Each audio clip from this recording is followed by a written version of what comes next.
प्रमिला और शंकर के बीच अवैध संबंध हैं। यह बात रामनगर थाने के लगभग सभी कर्मचारियों को पता था, मगर इन सब से बेखबर प्रमिला और शंकर एक दूसरे के प्यार में इस कदर खो गए थे कि अपने बारे में होने वाली चर्चाओं की तरफ जरा भी ध्यान नहीं जा रहा था। शंकर थाने के इंचार्ज थे तो प्रमिला एक महिला कांस्टेबल थी। थाने के सर्वेसवा अर्थात इंचार्ज होने के कारण शंकर पर किसी इंस्पेक्टर, हवलदार या स्टाफ की उनके सामने चूं तक करने की हिम्मत नहीं होती थी। थाने की सबसे खूबसूरत महिला कांस्टेबल प्रमिला थाने में शेरनी बनी हुई थी, क्योंकि थाने का प्रभारी उस पर लट्टू था और वो उसे अपनी उंगलियों पर नचाती थी। जिन लोगों के काम शंकर करने से मना कर देते थे, वे लोग प्रमिला से मिलकर अपना काम करवाते थे। प्रमिला और शंकर के अवैध रिश्तों से और कोई नहीं मगर उनके परिजन जरूर परेशान थे। प्रमिला एक बच्चे की मां थी तो शंकर का बड़ा बेटा इस वर्ष कक्षा 10वीं की परीक्षा दे रहा था। मगर कहते हैं न कि प्रेम जब परवान चढ़ता है तो वो खून के रिश्तों तक को नजरअंदाज कर देता है।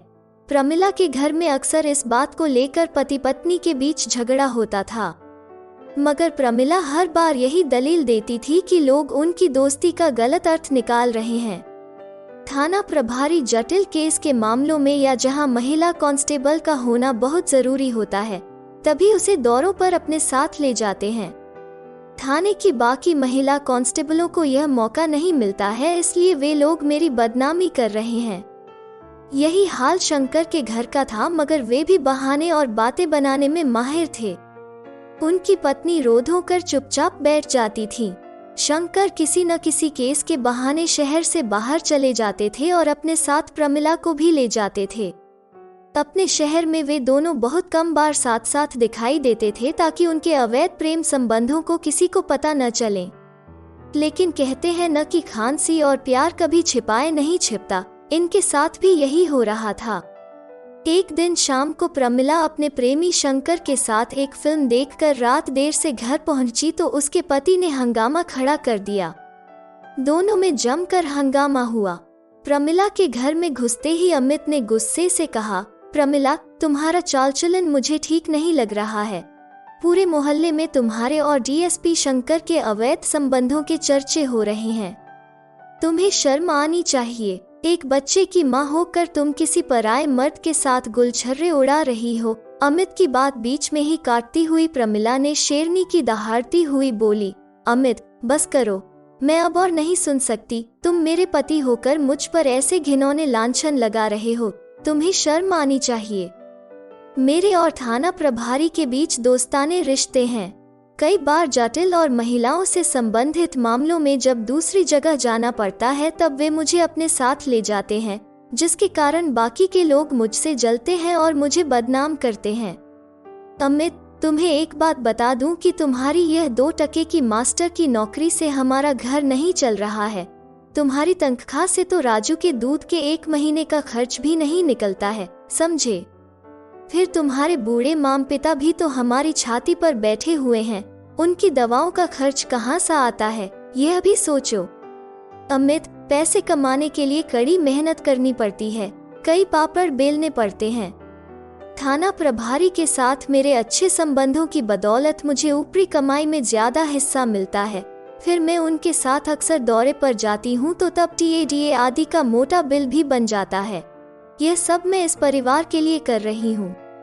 तुम कहो तो मैं नौकरी छोड़कर घर पर बैठ जाती हूँ, फिर देखती हूँ तुम कैसे घर चलाते हो। अमित ने ज्यादा बात बढ़ाना उचित नहीं समझा। वो जानता था कि प्रमिला से बहस करना बेकार है। वो प्रमिला को जब तक रंगे हाथों नहीं पकड़ लेता तब तक वो उस पर हावी ही रहेगी। अमित के बुजुर्ग पिता ने भी उसे चुप रहने की सलाह दी।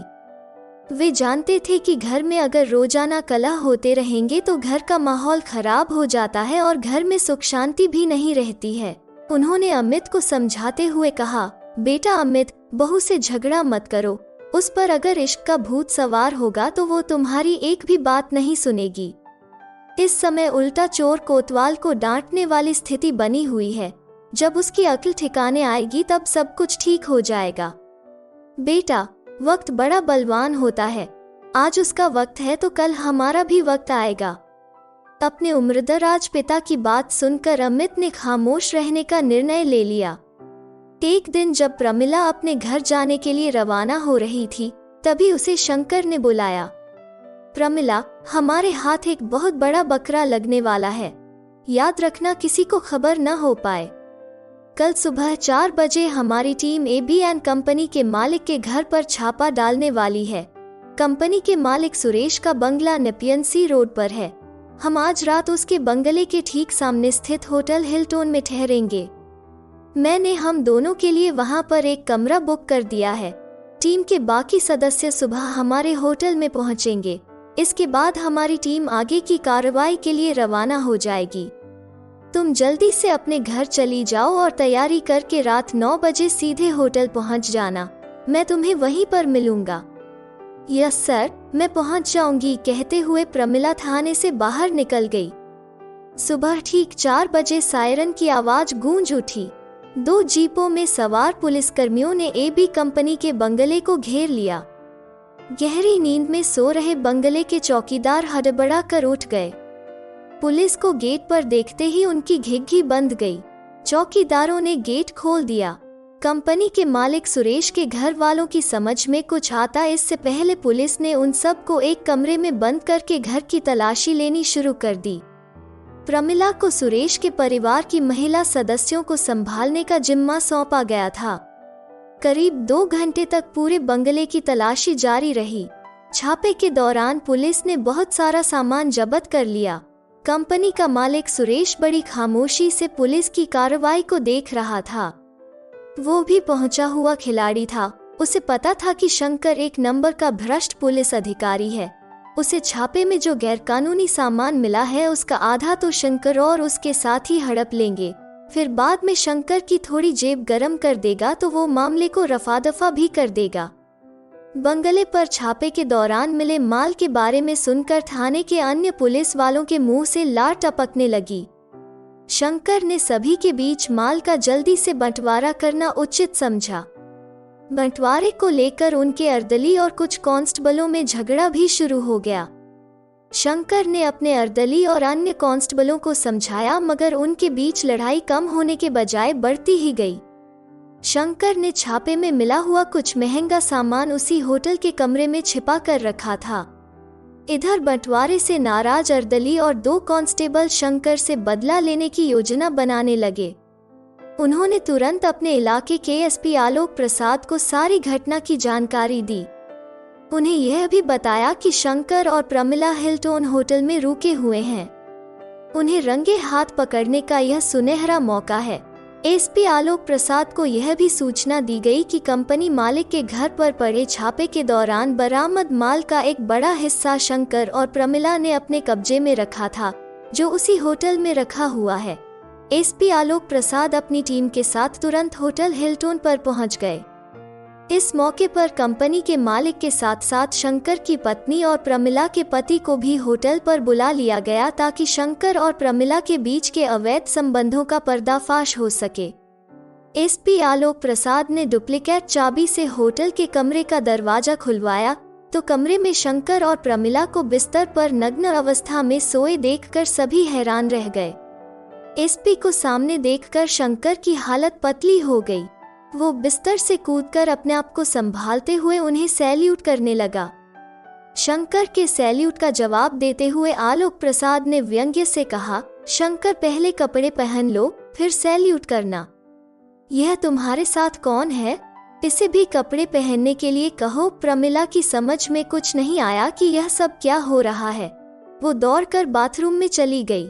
कुछ देर के बाद आलोक प्रसाद ने सभी को अंदर बुलाया। शंकर की पत्नी तो भूखी शेरनी की तरह शंकर पर झपटने लगी। वहां मौजूद लोगों ने किसी तरह बीच बचाव किया। आलोक प्रसाद ने प्रमिला के पति की ओर मुखातिब होते हुए कहा, अमित, अपनी पत्नी को बाथरूम से बाहर बुला दो। बहुत देर से अंदर बैठी है, पसीने से तरबतर हो गई होगी। प्रमिला, बाहर आ जाओ।